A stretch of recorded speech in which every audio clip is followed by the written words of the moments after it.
The Industrial Revolution has unwittingly convinced us that the only viable solutions are man-made. If there is one lesson 2020 has taught us, it's the vulnerability of these man-made solutions. There is hope, and it's called nature. And this is the focus of our live stream, Rooted Adaptation, a hands-on approach back to the biosphere.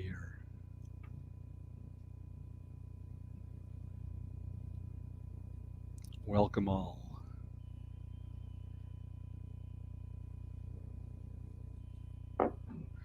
And we made it, Jiwei, we made it. Greetings all.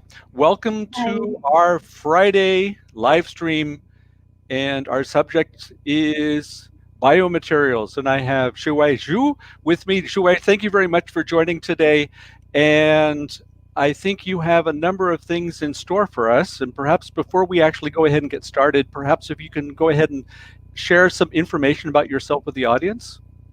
Yes, I think I will also share that in the slides. So okay, if you share my screen, then what we could do is go straight into the show. That would be fantastic. And I would say, let's go ahead and get started. Okay, nice. And you see the screen and you hear me properly, right? That's right. Okay, thank you. My name is Jiwei Zhou, and I'm very happy to be invited by Mike to share my biodesign practices. I'm a designer. I'm also a design researcher. I studied industrial design in Tongji University in China, and I studied design for interaction at Delft University of Technology. And now I'm a PhD candidate at Materials Experience Lab at Delft University of Technology. A lot of my practices, or actually my journey about design practices, are focused on materials and everyday medium that we see in our daily life. And to briefly summarize them, I started with biomaterials from converting tea waste in my hometown into bio-based material back in 2017. And then I explored the design with edible fungus into edible tableware at Mediamatic in the Netherlands in 2018. And then I also explored a bit about digital materials, namely 3D printing different materials to create new material properties. And then I designed with plant roots and explored the possibility of combining digital fabrication and biofabrication to weave into a 3D artifact. And then now I'm also designing with living organisms, but these I want to keep these living organisms alive. So today's talk is about rooted adaptation. And by this title, I want to emphasize that a lot of our material culture is deeply rooted in the ecosystem that we live in, and we're always adapting to each other.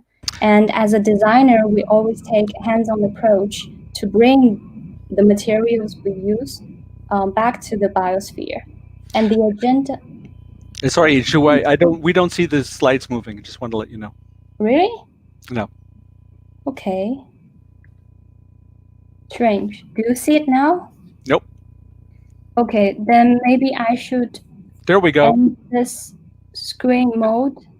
Yes, now it works. Just do it like this. If okay, the audience don't mind. Sure, no worries. Okay, thank you. So today's agenda will be my first introduction to biodesign, and then I will introduce my first case, designing with edible fungus, and then the second case, designing with plant roots. And in the end, I'll raise some questions about designing with living materials. And since I'm always in this journey of designing with this of biodesign, that's why I want to share this with you, and I hope we can think together what's going to be next. Or if you have any questions just along the process, please raise them and I will respond to those questions. And before we start to talk about biodesign, I want to first zoom out and talk about materials in general first. Materials are the foundation of our world economy and also our lives. And no matter which material we use, is it wood or metal or clay or paper, they all come from a kind of resource in our biosphere. However, in the past 50 years, we have consumed more resources than in all previous history. And why is that? That's because the dominant material use process is problematic, because we usually extract these materials from the natural resources and turn them into consumer products, and in the end, they go to waste, and a large proportion of this never return back to the natural resources. And a large proportion of them end up in the landfill, which will never be used again. And unfortunately, we are running out of landfill space. So because of this rapid extraction and irreversible waste process, the material use has caused a lot of problems. For example, climate change, biodiversity loss, and desertification. So as a designer or design researcher, what we want to do is to alter this process and create some different things to change this irreversible process. And one of my approaches is to turn waste into compostable materials. For example, as I already talked about, I created this tea clay from the tea waste industry, and then I explored two possibilities of using this material. One is that it can be used in aroma lamp application. The other one is that they can be made into disposable teacups. But more importantly, other designers also experience the same process, and some of them turn this into business and turn into real commercial products. That is really great. And for example, this fruit leather company in Rotterdam, the design duo started with fruit waste, and they converted it into an animal-free leather. And now they are really scaling up their company and have collaboration with some bigger fashion companies to really make this material into real application. And that is the first approach. The other approach we can also use is to grow products directly from natural resources. Namely, we skip the step of sending them into factory and then making them into products. So let's think about it. What if our everyday objects are grown instead of manufactured? What if the table you use is not assembled with separate wood pieces, but is directly grown from a tree? And that imagination is not far from us at all. For example, it has been happened in the past. In a village in India, the local people just wove these tree roots on the two sides of the river into a living tree bridge. And also a company called Fugrown in the UK, they have been growing furniture like chairs, tables, and lampshades directly from trees. And they have been turning this whole field on a hill into a biofactory.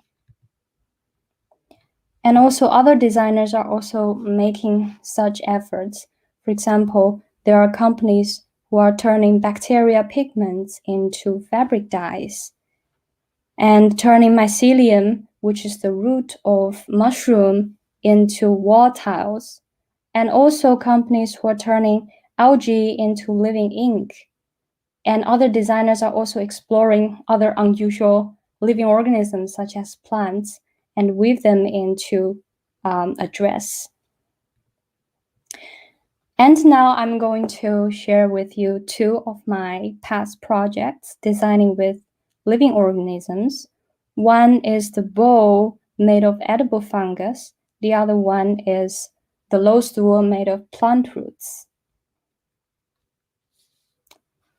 So the edible fungus we use in the project is the traditional fungus that is made into tempeh in Indonesia. It's a traditional Indonesian fermented food, but it's also very popular in other countries because it is vegetarian, but it's a good protein resource. So people sometimes eat it for submeat of meat. And as you can see, the white filaments growing in between these beans are the roots of the fungus, and they grow denser and denser in order to form a white cake-like texture. And what we did is that we use this fermentation process and we grow this fungus on different kinds of substrate. And then we put them in a mold, in a shape, and we put them under temperature 30 to 31 Celsius degrees for about 48 hours. And then the fungus will do its job and create a kind of edible material. So we're experimenting with different kinds of substrates because we're not so satisfied with soybeans. Although it tastes good, but in order to cook it well, you need normally to marinate it into very strong sauce and deep fry. But for this tableware, it is not that suitable because we want something with a more neutral taste and which doesn't need that complicated cooking process. And we want it to be as thin as possible so it doesn't take up too much space, so it doesn't avoid eating other food that it contains. And in our lab experiments, we were making different samples. And in the kitchen experiments, we tried to cook with different techniques with the help from the chefs there. And we want to find a combination of taste, texture, and form. By the way, I forgot to mention that this project is supposed to be a specialty dish served in the local restaurant that we worked in.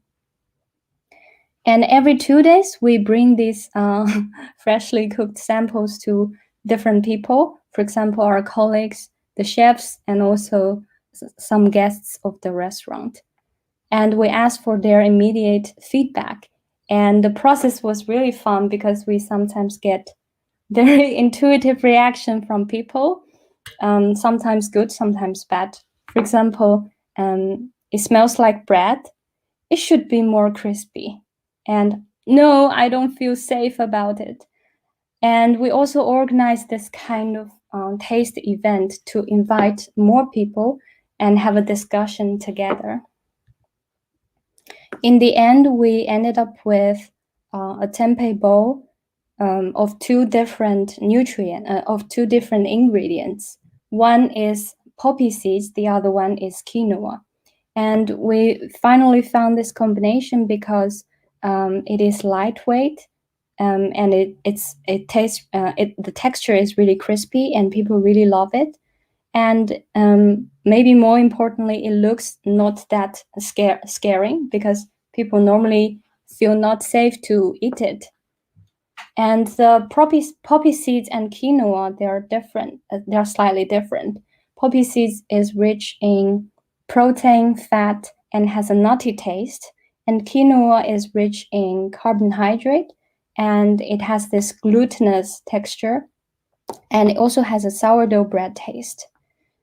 By this, I want to share with you two insights that I got from the process. The first one is that when you design with living organisms, because they are very autonomous, you can say that they have their own minds. So designer doesn't really take full control of the process, but have to leave some space for the living organisms to design by itself. For instance, as you can see in on the surface of the bowl, there are some holes, black spots. They're actually the breathing holes that we deliberately left for the fungus to breathe in the fermentation process.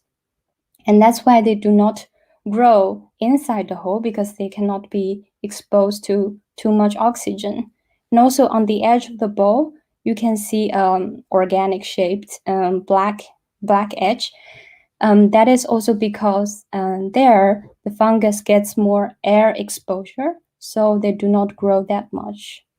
And the second insight is that because of the insecurity the microorganism usually brings to people, when we did the test with people, they sometimes they got scared away right away.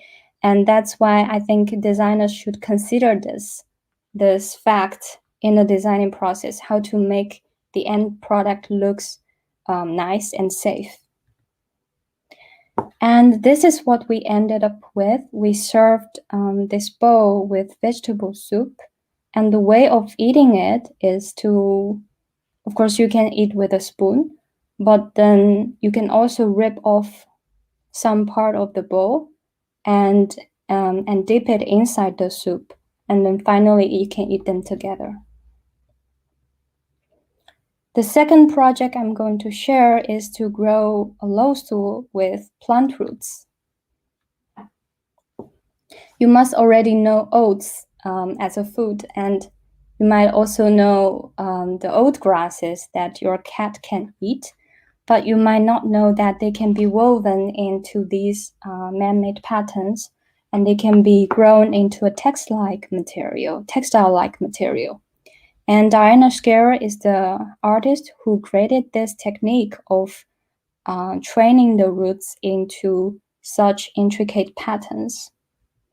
And my focus was to learn how this material grown by roots obtain their strength through a kind of structure, and how I could design with it to make a 3D product. And I want to play this video to show where my inspiration in this process comes from. Encounters a glass slide that we put into the gel, which is tilted. And as the root encounters the glass slide, what you'll see is it starts to grow, and then it starts to search for the downward direction. And the amazing thing about this search is that when the root switches the direction, it's almost always picking the correct way down. So from this video, I knew that if we put root on a certain kind of growing space, the root cap, which is the tip of the root, will start to sense the surroundings, sense the growing direction, and find its own way on the slope, which shows also the intelligence of the root. And I know that if I can manipulate the growing space, then I can decide the root's morphology, namely how the root is shaped.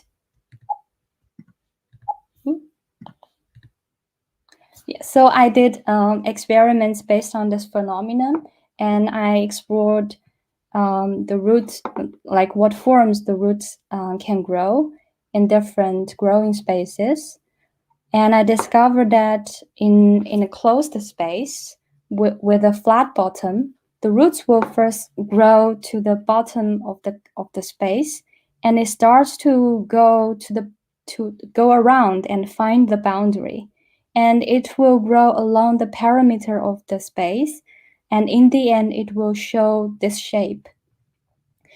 And if the roots are put into a bowl-like closed space, they will form these concentric circles, and they will also form this 3D form.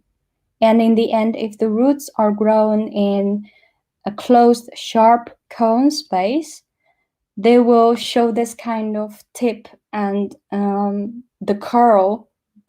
Yeah, they will grow into this kind of curl because they find no other space to go in the bottom of the container. And I was also inspired by the phenomenon that the tree roots on the sidewalks, they grow into the seam between the tiles. So I imitated this phenomenon and put randomly some 3D beads inside the agar gel where the roots will grow. And in the end, I see that the roots actually consumed all the gel and they embraced all the beads together to connect them into a whole part, like a composite material. And even after the roots dry out, they are still holding these beads together. I can show you this sample that I'm still having on my table. So they're still holding these beads together. So the growing direction of the roots will be from top to bottom, and then they grow to connect all these beads, like in the way in the mind of their own. They can explore how they would like to grow, and in the end, all the roots gather at the bottom. So the bottom is where all the random roots grow from top down, and they gather together, intermingling into a kind of surface. And let's go back to the slides. Under microscope, I observed that one root even grew through the central hole of this bead, which was really exciting for me. And then I explored similar phenomenon. So I grow these roots on different kinds of materials. For example, textile, paper, 3D printed 3D form, and also laser cut wood pieces. And surprisingly, the roots just connect all the things together.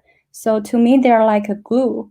But at the same time, if I when I grow the roots just on 4 separate porous panels, the roots not only connect them together but also grow through this panel. I will show you this sample again. So this is the sample of this experiment. I don't know if you see it clearly, but I hope. So this is the bottom side of the growth actually, and the roots actually grow from upside down. So the roots grow from here, and they go through these this poles, and in the end, I cut from here. So what you see is this piece. I hope it's clear. And then I carried these samples to people because I want to know what they think about this material, what are their experiences, how are their emotions triggered by the material. And in the end, I got that they are very surprised by the fact that the roots connecting all the things together can be so strong, although they look really fragile. And also, they really like the growing traces shown on the surface of the panel because they see this crazy growth in it. And they would like this to be in a product at home or something they can see in IKEA. And that's where my concept or material demonstration concept came from. I was thinking, what if roots can grow in IKEA's product? And how can I imitate this product? Because I have to imitate its form, its surface pattern, and the load-bearing ability. Then I re-engineered the porous beads inside the structure. I made a few tests, and in the end, I found one structure that is a little bit flexible, and it's really lightweight because I don't want the product to be too heavy. And it's really easy to 3D print. And I also imitate the surface pattern of this low stool with different techniques. And I also studied how long can the roots grow within 2 weeks' time in a closed space. So this video will show you the idea or the principle, how the roots can connect all this porous structure together.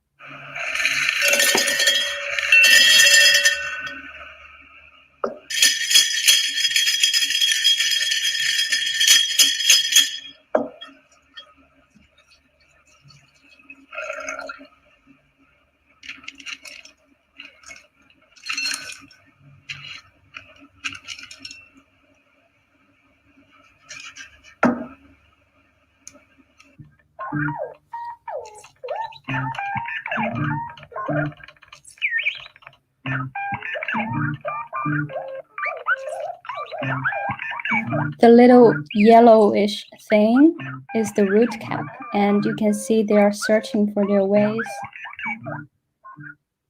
And this is how the roots stitch together the separate materials into a whole part. And in the end, I ended up with this low stool, which looks a bit like the IKEA's product, but it's just that it's only grown by seeds, connecting 600 bioplastic structures together, and water. And here are more pics.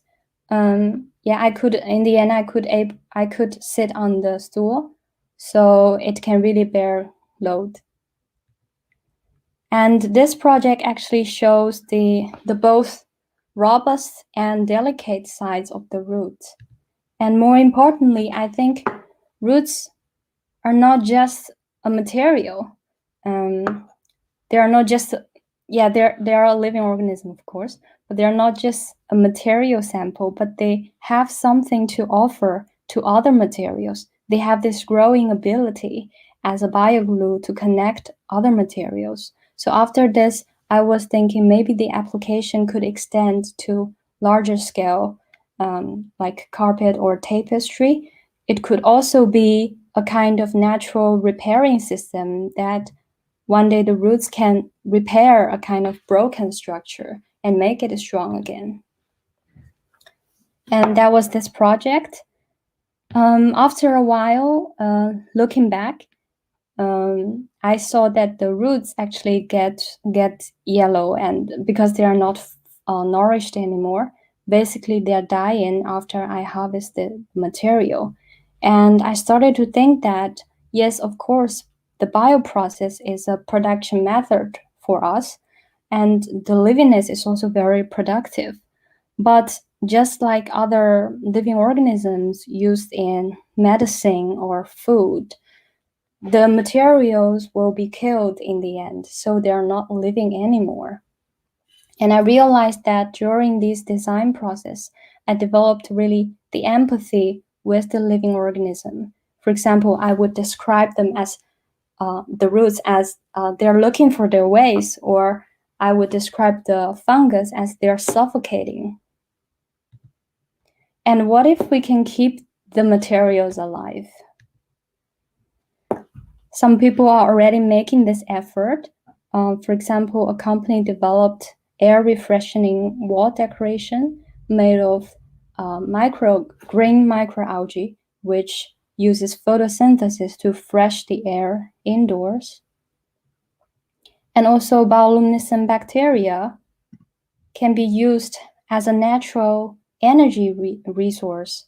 And once we shake the liquid culture, the bacteria will light up because they are getting more oxygen from our action. And some research institute is also doing cutting-edge research about whether these microorganisms can be embedded into daily materials such as textile. And what if they can be made into a garment that is always breathing around you and refresh the air around you? And in return, of course, we have to take care of them because otherwise they will not live that well. So in 2020, that's the passing last year, there was a new concept called living artifacts, promoted by my professors. Actually, it's about living materials in everyday objects. So we believe that livingness is not just a biological phenomenon, but is also ecologically embedded in our daily life and can be experienced by us on a daily basis. So imagine if we really live with these living materials, what kind of issues should we pay attention to? First of all, if we live with them, we need to ensure that both the living organisms and us are well-being, because if they are not living under optimal conditions, they will not have optimal function, and in return, we will not be better off. But we also must take good care of them in the process, because they really rely on us to get the nutrients and other habitat elements from the environment. And they should be able to express their state of living to us, so that we know they need care and we go to take care of them. And in the end, we should also develop the ability, we should learn to negotiate with the living organisms, because sometimes our needs are in conflict with each other. And how do we deal with this kind of situation? In order to explore how it is like living with a living material, I lived with this bioluminescent algae for 3 months. It is an algae which is doing photosynthesis during the day and emit light when we shake it during night. And when it first arrived to my home, I got a guidance on a paper from the company. They said that this algae needs to rest in peace. No, this algae needs to be, I needed to leave it alone for more than a week in order for them to recover from the delivery process. And my experience was that I was a little bit blind, because I didn't know what's going on inside this bottle. And what I only saw was some floating things or some deposit, but I didn't know what they are. And I didn't know if the algae were living. Even though I tried to use some electronics to get the idea how the temperature is, how the humidity is, but I still don't know a lot of things. I don't know when they need me to open the cap to get some oxygen. I don't know if they need new nutrients. And during the night, when I shake them, they emit light. That's where I know, yeah, at least that some of them are living. But I still don't know, like, how they will when they will get exhausted by this energy emitting. So with this experience, I wanted to ask the questions like, how can we help living artifacts express their state of well-being? And how can people negotiate with living artifacts to reach a state of balanced well-being? And I hope we can think together about these questions, because I'm just in the beginning of my PhD research, and there will be a long way to go. In the end, I want to just end with a quote from an ancient Chinese philosopher called Zhuangzi.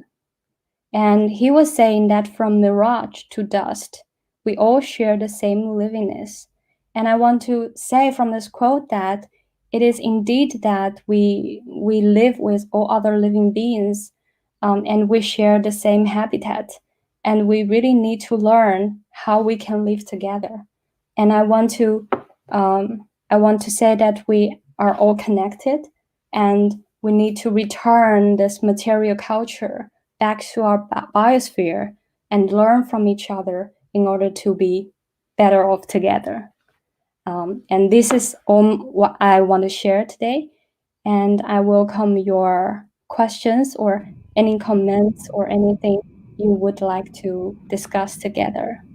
Okay, Jiwei, it would be enough for me to go ahead and say that you were like totally dope, but there were enough comments that came through that I'd like to go ahead and share. You have some questions as well. We will get to them, but first I'd like to give you some positive reinforcement based on this fantastic presentation. First of all, and I believe you can actually see them on the screen now. It was David who said you had great ideas. This one is coming from Sophia. Amazing ideas and outcomes. You should share your thinking and design methods with bigger companies to make them learn. And then we had another comment coming from a Facebook user saying it was very, very interesting. And so I just wanted to prove to you that it's not just from me coming how well you did on this presentation, but the others were totally involved with what you were saying, and you were convincing, you were moving, and extremely interesting the entire time. But enough from me. Let's go ahead and move on to the questions, because there are some. And I don't know, Jiwei, can you actually see these questions as well? Yes, I can see. Okay, great. Okay, I'll just briefly mention from Scarlett, talking about how, thanking you for the presentation, and how did you design the hydrophobicity and the antibacterial factors? Leave that to you. Thank you, Scarlett Young, for asking this question. Actually, I'm a little bit ashamed that I actually didn't manage to tackle all these functional aspects of the materials in the end. I didn't manage to really finish tackling these questions, but I was trying to apply some, for example, in the tea waste project, I tried with all kinds of waterproof, so hydrophobic coating finish, and they could work to some extent, but at the same time, sometimes I also ask myself, is it what I want to make it really as functional as possible? Because one very unique property of the tea clay material that I had and really was fascinated by it was that it really retains the tea aroma. And if I apply this hydrophobic finish onto the surface, then it will destroy this unique property of it. And that's why I also didn't really stick to this approach, because I think for these biomaterials, there are certain aspects that they are unique and they don't have to imitate all other perfect materials as well. But the situation depends a little bit. If the purpose was to really make it as a material replacement to some other kinds of material, these aspects definitely needs to be tackled perfectly. And this is not easily done by one person, but usually a team of engineers and scientists, and need a lot of investment. I hope I answered your question. Yet, and in fact, you were so inspiring for Scarlett that she came up with a second question. How do you monitor the lifespan? I'll leave that one to you as well.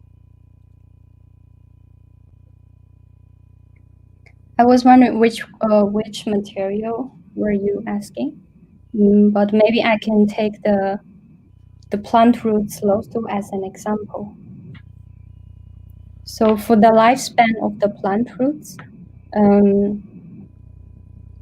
I think it doesn't have a long lifespan, because when I finished making it, if I left there, because I didn't finish very well, I didn't dry it properly. So when I left there for some time, there were mushrooms growing on top of the stool, and I believe this is something, if you really see it in really daily scenarios, people wouldn't really want to see. So it needs to be properly dried. And it stays in different stages. I think that I was considering the recycling process of the product. For example, when it needs to be abandoned, they can be biodegraded in separate phases, because the materials degrade at a different rates.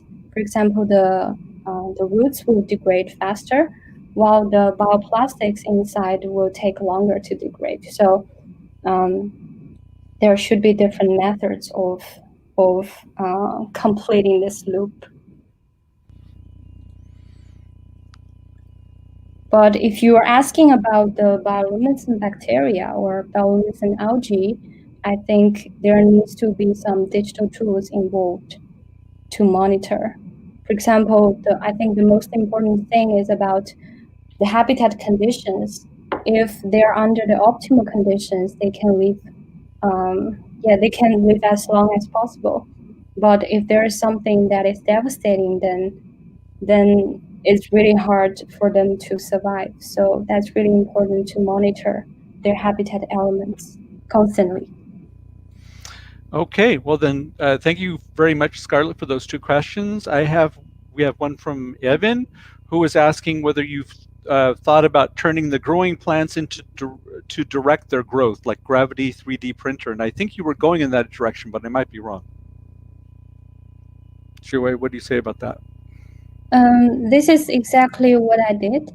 I also did an experiment about not really let them subject to gravity only, but to centrifugal force. So I put the roots I put the seeds in a kind of rotating container and keep it rotating for 3 days. And in the end, I found the roots were growing towards the side instead of growing down.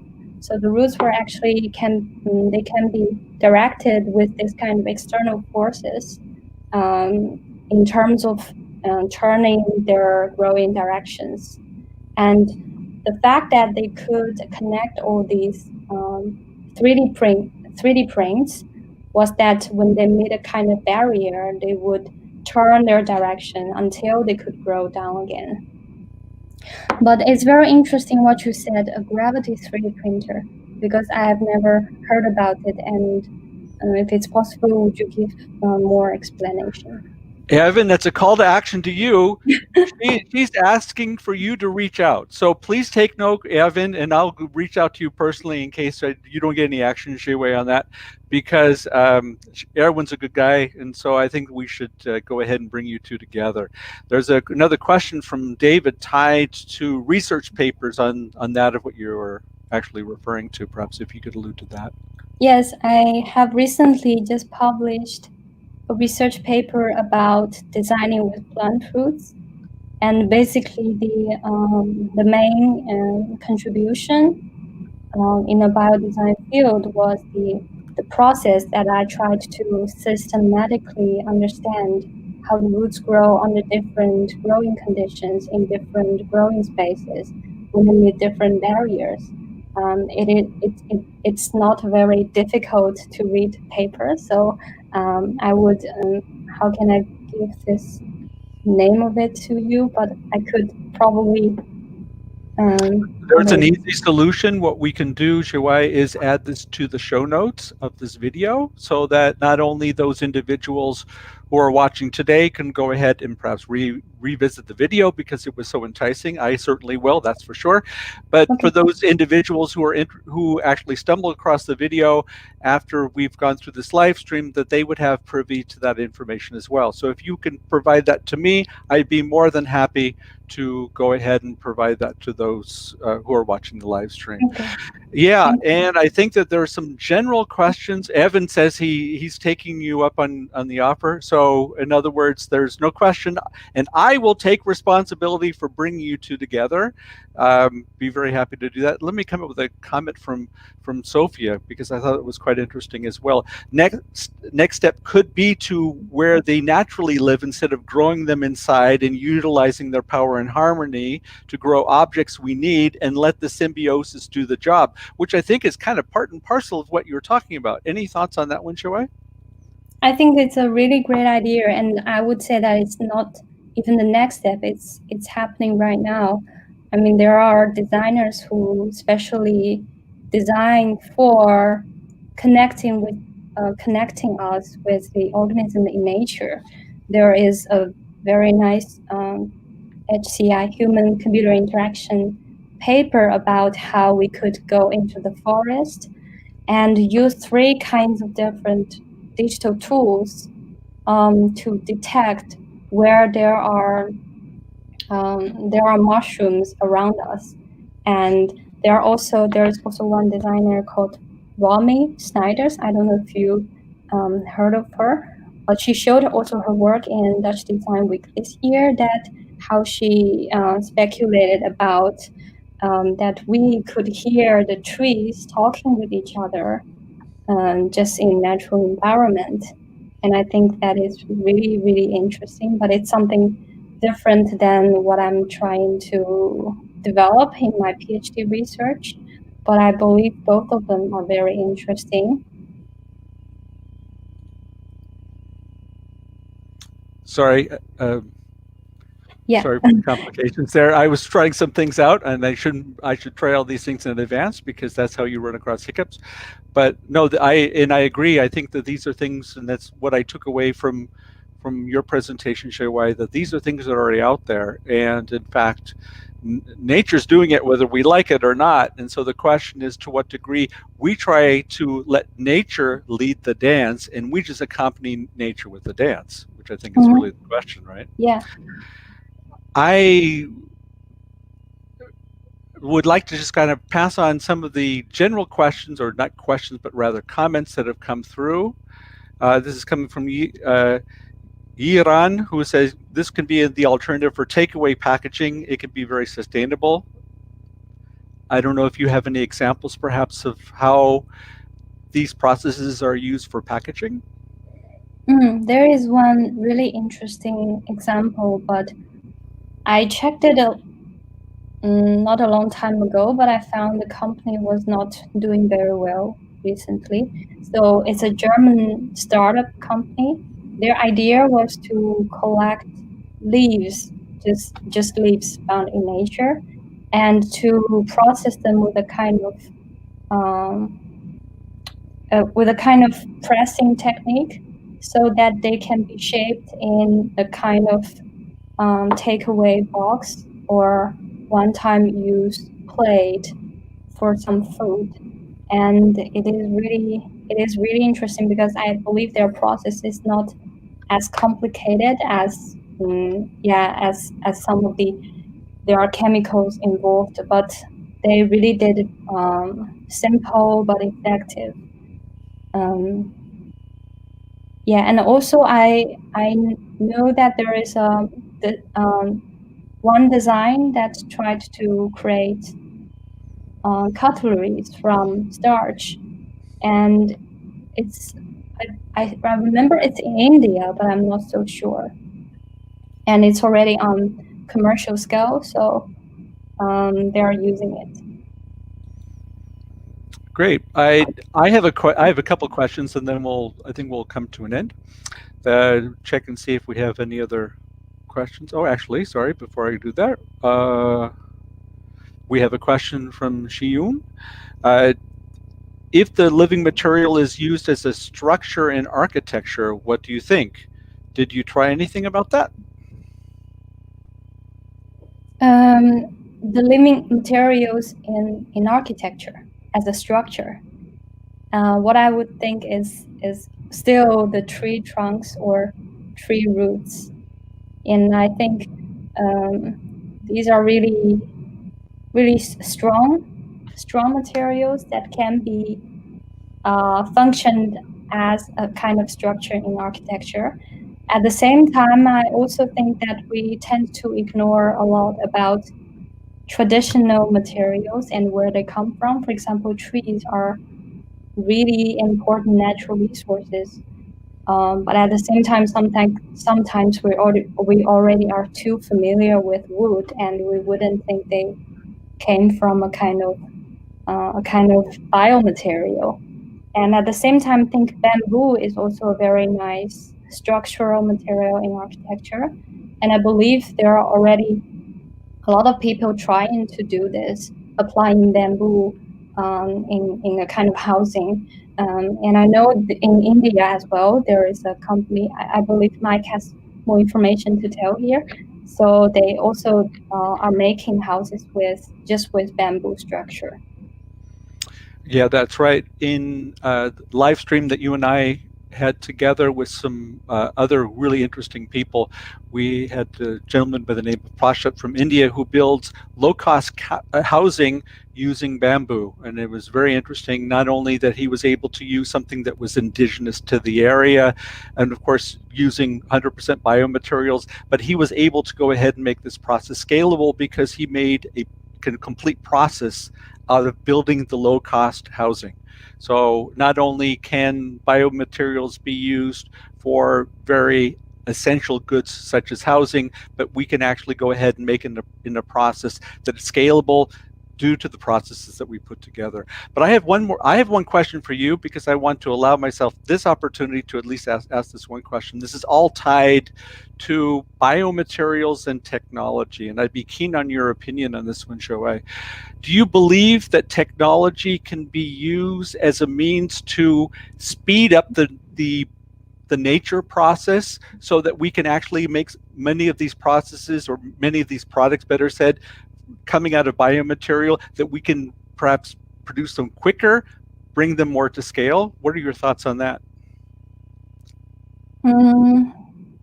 It depends on what kind of technology, because I think biotechnology is something that we also usually ignore as a kind of technology. But if you're talking about digital technologies or other more connected network, Perhaps if I can give you an example, it might be easier. If we were to utilize 3D printing to actually go ahead and speed up the process of nature, so that we can use biomaterials more at scale. I know that there were some exercises that I've heard of where such technology was used in conjunction with biomaterials to build things at scale, and not necessarily from size, but from numbers of production.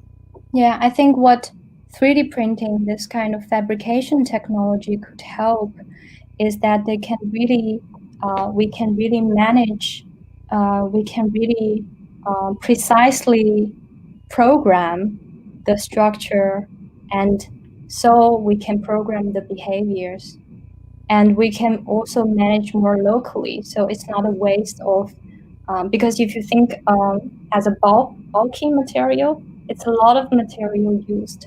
But if you look at how we can also design the microstructure of a material, then it's not only saving material, but we could adjust the material locally on different spots according to different kind of functions needed. But at the same time, I believe that it's also a way to adapt the living materials to its environment locally. And also, I was doing some research about metamaterials recently, and metamaterial is the material which is reactive, which is not only a material, but it's also active and interactive to its environment. And I was thinking that if we can combine this kind of both reactive dead material and living material, and let them work together in order to sense some kind of environmental changes. And these metamaterials can help, for example, adjust temperature, adjust the shape, adjust the exposure to light. So in this way, we can help these living materials live better. And I believe if they live better, we can speed up the process of understanding them and also living with them to make them more understandable. Yeah. I think in a number of the examples that you gave us today, you were talking about cause and effect. You performed experiments to see whether your assumption can be proven true. And more often than not, they were proven true. That means you can predict the actual reaction from nature, quote unquote, of those things that is supplied to it. So in other words, we know if we do A, we will get B. So if we know that, and we can go ahead and streamline the process, and that's my thought tied to technology, if we can streamline the process, then it allows us to work with nature. We're allowing nature to lead the dance, but we already know how to predict how nature is going to actually react. Your thoughts on that? Yeah, I think the whole idea of science is to understand how things work, and also to some degree to predict. But I'm not sure in design whether it is the idea to really predict everything, because I would also find aesthetics in the fact that we cannot predict everything, or something is imperfect. So I don't think that living materials needs to be streamlined as how we think about other modern materials. So there should be new methods of designing with them, and also new mindset of understanding them. So we do not force them into a kind of function we want, but we build on what kind of things they offer to us. So it's a bit like putting them in the center of the stage rather than being able to be dominant on them. That's what I think during the process. And sometimes you couldn't get any result you want, but that is how it is. And perhaps the acceptance, as you described, is the linchpin of the process. Without having the acceptance from our side, none of the rest is going to work, right? Acceptance is also important. That's why I want to work on the relationship between people and living materials. It's not just only about material, it's not only about people, but really building this interaction. Mm-hmm. What do you think, Jiwei? Could that be a very important or poignant closing statement from our side to end this live stream? The question of acceptance. Yeah, I think that there's still one question. Is there really? Oh no, this was already answered. Well, it was a piece of telepathy because Yiran was asking a question and he put it on the screen at the same time I was asking you about the use of technology, and so I wanted to go ahead and give Yiran credit for actually answering that question, and that was the reason why. Okay, wonderful. I think we reached an hour, which is more than I expected for today. Jiwei, what can I say? It was fantastic. I think it was truly amazing, and I am very appreciative that you were able to donate your time for us today. And I thank all of you for going ahead and watching. I hope that you found it useful. It was a little bit of an experiment for us to see if we could try different media and see how it actually works within the live stream environment. And so I also want to thank all the audience who are present and also who cannot attend because internet stuff. And I want to thank my friends who are here to hear, because I really appreciate that you want to know what I'm doing. And I hope people who are still interested, we could keep in touch, and maybe through Mike. And thank you, Mike, for inviting and organizing everything.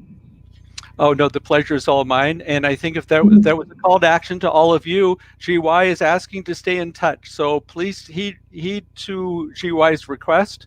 And I would be interested in also that we all stay in touch.